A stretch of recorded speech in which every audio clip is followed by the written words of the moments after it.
त्याच वेळेला बायकोला सुद्धा बरं वाटतं, आमच्या नवऱ्याने 3 चपात्या खाल्ल्या, समाधान. पण ह्याच चपात्या तुमच्या आजाराचं कारण होऊ शकतं का?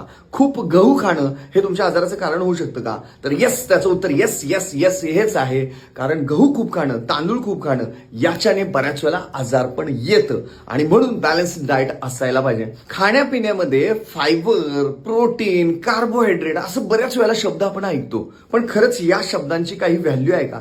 येस, या शब्दांची व्हॅल्यू आहे. भारतीय खाण्यामध्ये बऱ्याच वेळेला बऱ्याच प्रमाणामध्ये कार्बोहायड्रेट खाल्ला जातो आणि त्याच्यामुळे आजार पण जास्त होतंय. बघा मी काय म्हणतो, तुमच्या खाण्यापिण्यामध्ये कार्बोहायड्रेट, प्रोटीन आणि फायबर याचा बॅलन्स आहे का हे सातत्याने बघा.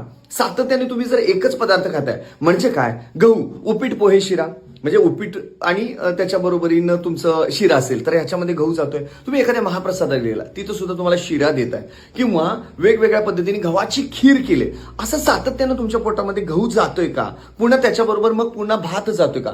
गहू भात म्हणजे गहू आणि तांदूळ किंवा गहू तांदूळ हेच तुमच्या खाण्यात आहे का याचं थोडंसं अनालिसिस करा. आणि यस तसं असेल तर मला कमेंट करा की यस सर आमच्या खाण्यामध्ये हे होतं. तुम्हाला प्रोटीन, त्याच्यानंतर फायबर, पुन्हा बाकीचे मिनरल्स या सगळ्यांचं सुद्धा मॅनेजमेंट करावी लागते. या सगळ्याचं पदार्थ जे आहेत ते तुमच्या पोटामध्ये जाणं आवश्यक असतं.